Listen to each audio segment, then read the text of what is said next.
Imagina um homem reformado de 71 anos, ainda cheio de energia e com a cabeça bem no lugar, que corta a própria relva, conduz o seu carro e vai jogar póquer às terças-feiras.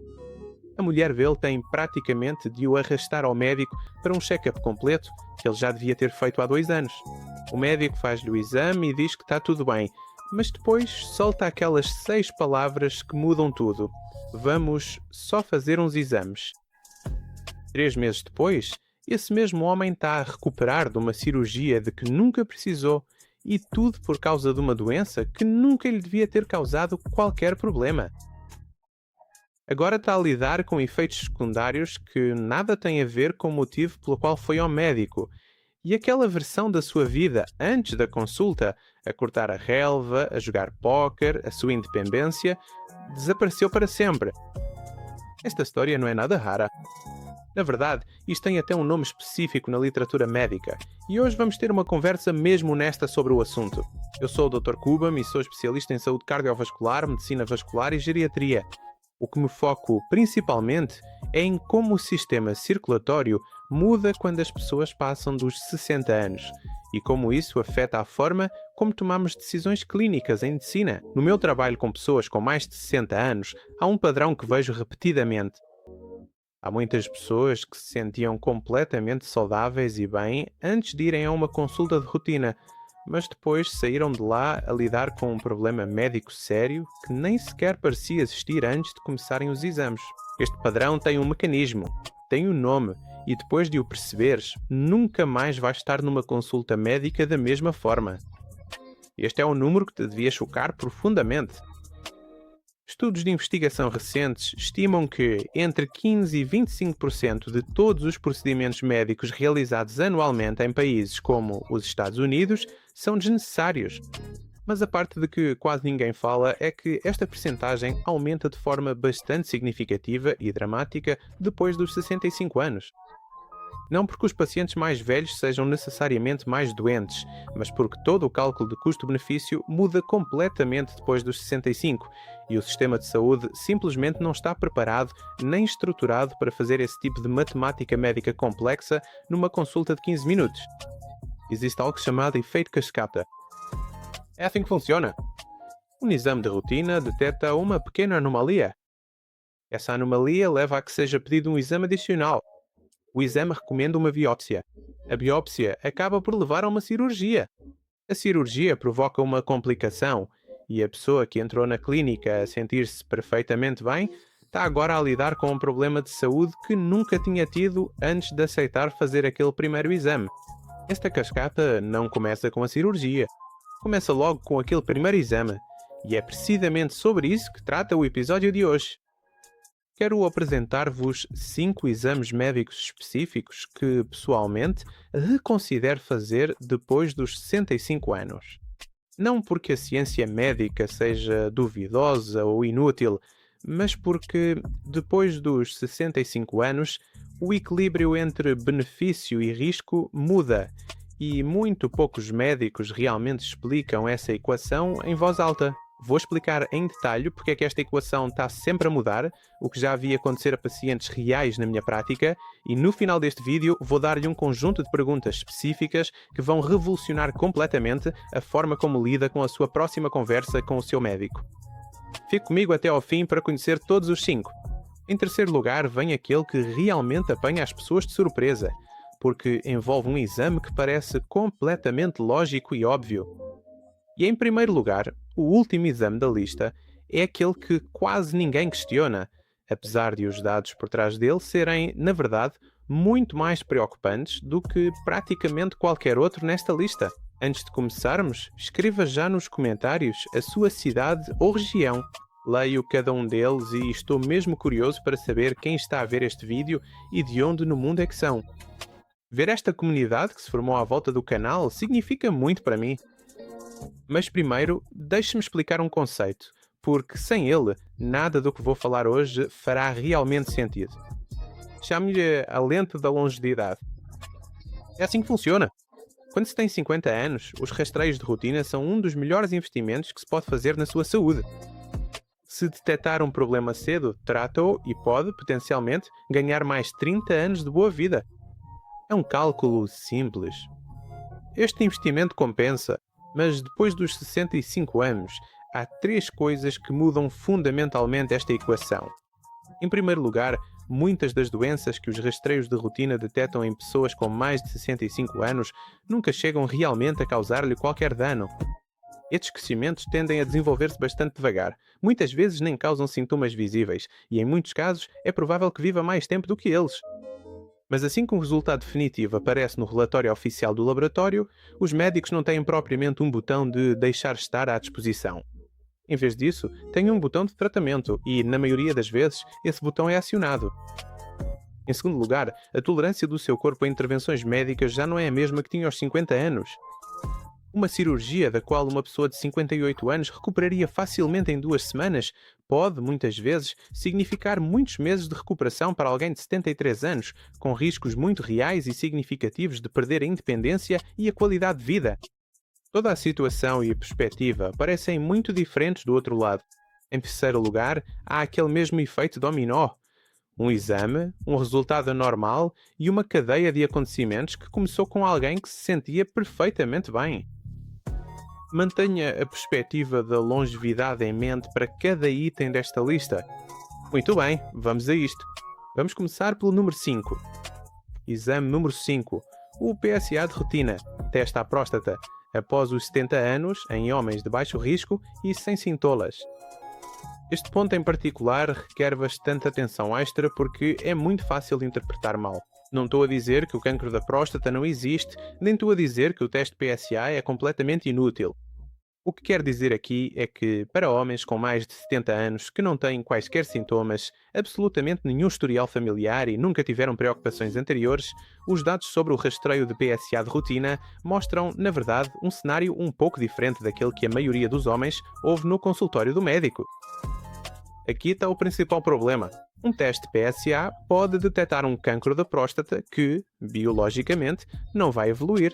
Um tumor de crescimento lento que, se for deixado em paz, nunca se vai espalhar, nunca vai causar sintomas. E num homem de 71 anos, é praticamente impossível que venha a encurtar-lhe a vida. Ele vive com a doença em vez de morrer dela. Mas assim que o resultado do teste vem alto, o médico não perde tempo nenhum. São marcadas biópsias, és encaminhado para um especialista e uma série de opções de tratamento diferentes são apresentadas. Para um homem de 71 anos, que de resto está saudável, tratar um cancro da próstata de baixo grau pode significar radioterapia, terapia hormonal ou cirurgia, cada uma delas com riscos significativos e muito reais para o controlo da bexiga, função sexual, níveis de energia e qualidade de vida no geral. A American Cancer Society já atualizou as suas diretrizes precisamente por causa deste problema. Para homens com uma esperança de vida inferior a 10 anos, ou para senhores mais idosos com risco moderado e sem sintomas, os riscos de diagnosticar, identificar e depois tratar um cancro de crescimento lento muitas vezes superam os benefícios. Gostava de partilhar convosco a história de um paciente chamado Raymond. O Raymond tem 74 anos. É um eletricista reformado de Tulsa, Oklahoma. Tem forma, é ativo, sem historial familiar de cancro da próstata e sem quaisquer sintomas urinários. O seu teste PSA de rotina feito no check-up anual veio um pouco elevado.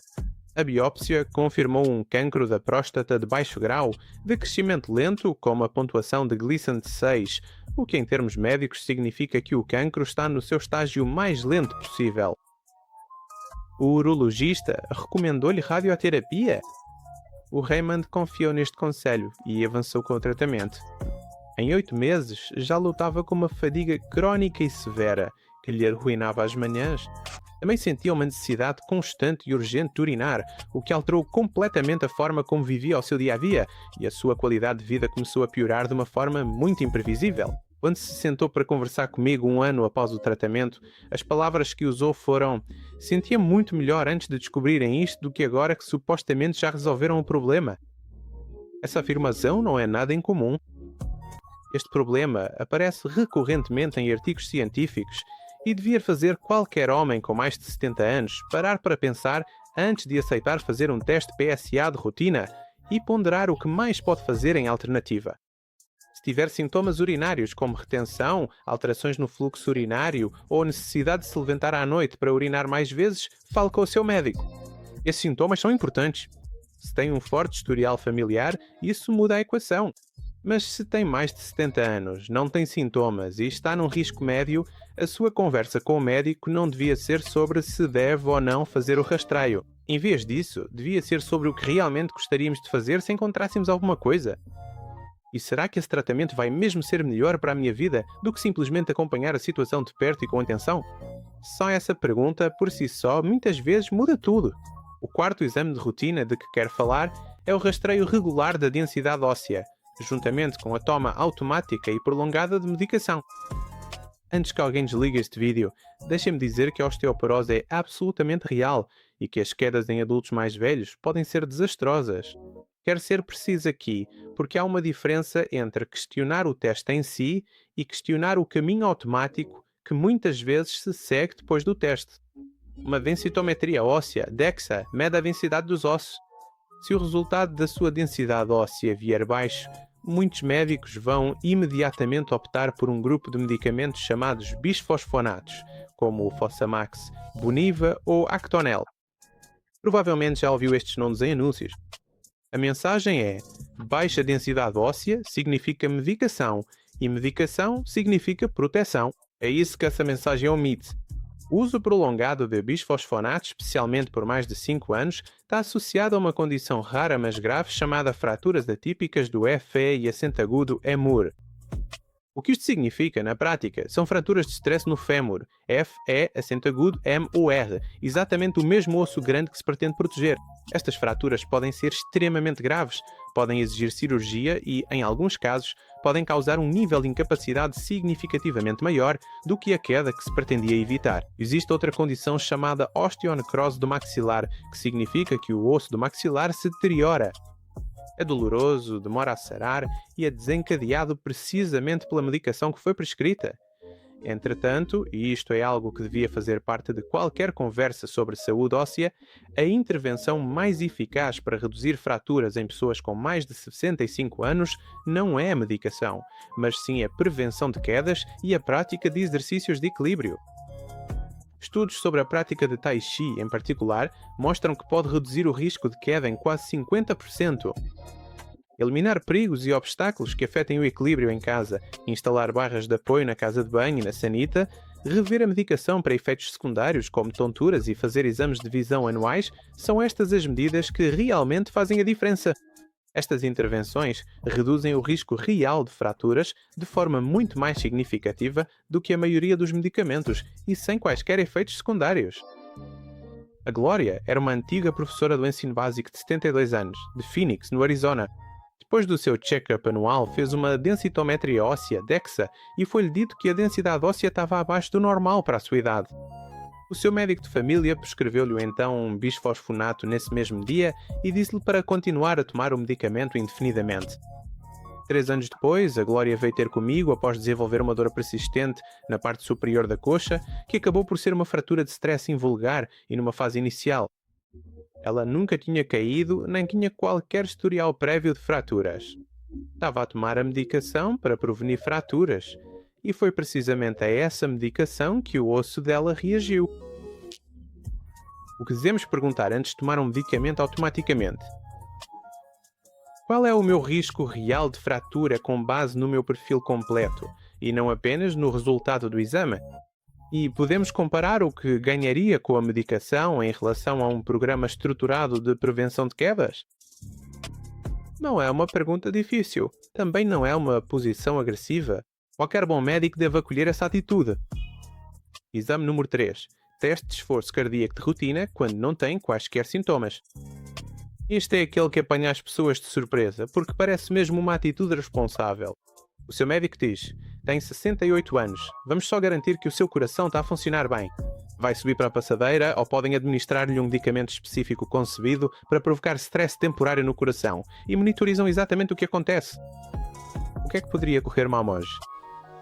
O problema de que quase ninguém fala na sala de espera do médico é que os testes de esforço cardíaco em pessoas sem sintomas, ou seja, sem dores no peito, falta de ar ou tonturas relacionadas com o esforço, têm uma taxa de falsos positivos que, em alguns grupos, pode chegar aos 40%. Isto significa que, em quase metade dos casos, o teste indica uma anomalia, mesmo quando o seu coração está, na verdade, completamente saudável e em perfeitas condições. Mas a ciência médica não pode simplesmente ignorar um resultado anómalo, por mais simples que seja. Esse falso alarme leva-o para a próxima etapa, a cateterização cardíaca, ou o que chamamos de angiograma. Um tubo fino é introduzido diretamente no seu coração através dos vasos sanguíneos do pulso ou da virilha. E os riscos incluem hemorragias, danos no vaso, arritmias cardíacas e, em casos raros, a própria cateterização pode desencadear exatamente a complicação cardíaca que se pretendia evitar. E se a cateterização detectar uma obstrução ligeira, o que é extremamente comum em pessoas com mais de 65 anos, podem colocar-lhe um stent. Agora, esta é a parte à qual quero mesmo que preste atenção. Vários ensaios clínicos extensivos, incluindo um dos estudos mais significativos alguma vez realizados, concluíram que colocar um stent em doentes com doença coronária estável, em comparação apenas com medicação e gestão do estilo de vida, não leva, na verdade, a uma redução de infartos nem aumenta a esperança de vida da pessoa. O stent não teve melhores resultados do que uma caminhada de 30 minutos e a medicação adequada, mas trouxe todos os riscos do procedimento cirúrgico e, muitas vezes, anos a tomar anticoagulantes. Portanto, essa cascata acontece assim. Tu sentes-te bem? Teste de esforço de rotina, falso positivo, angiografia, stent, anticoagulantes, monitorização constante, tudo isto sem qualquer melhoria estatística no resultado final. Este é o quadro completo, e tudo começou porque alguém disse: vamos só fazer um check-up rápido. Se chegaste até aqui e achaste isto útil, escreve o número 3 nos comentários. É uma forma simples de eu saber que estás a acompanhar e ajuda imenso este canal a chegar a mais pessoas que precisam desta informação. Então, o que deves fazer em vez disso? Se não tens dores no peito, falta de ar inexplicada ou tonturas durante a atividade, a tua conversa com o médico não deve ser sobre um teste de esforço, deve ser sobre otimizar os teus fatores de risco reais, como a tensão arterial, o colesterol, o açúcar no sangue, a atividade física e o sono. É aí que estão os verdadeiros ganhos para o teu coração depois dos 65 anos e não precisas de um angiograma para nenhum deles. O segundo exame importante é a ecografia de rotina das artérias carótidas em pessoas sem sintomas. Praticamente ninguém fala sobre isto e, com base nos dados, este silêncio preocupante é uma das maiores e mais graves falhas nos cuidados de rotina para os idosos australianos atualmente. Uma ecografia às artérias carótidas analisa os grandes vasos sanguíneos do pescoço que levam sangue ao cérebro. A ideia parece lógica. Encontrar uma obstrução antes que cause um AVC, limpá-la com uma cirurgia, problema resolvido. Mas a realidade é muito mais complicada e, para pessoas sem sintomas, é muito mais arriscado do que parece. E este é o facto que muda tudo. O procedimento cirúrgico utilizado para tratar obstruções nas carótidas, chamado endarterectomia carotídea, tem um risco de 2 a 3% de causar um AVC durante ou logo após a cirurgia. Em adultos mais velhos com outras condições de saúde, este número é ainda mais elevado. A Força-Tarefa de Serviços Preventivos do ZEUA, que é a autoridade de referência para as diretrizes de rastreio no país, recomendou explicitamente que não se realizem rotinas de ecografias às artérias carótidas em adultos sem sintomas. A análise deles é direta e clara. Em pessoas sem sintomas, os riscos da intervenção cirúrgica superam qualquer benefício potencial. A razão é que uma grande proporção de pessoas com mais de 65 anos tem algum grau de estreitamento nas artérias carótidas.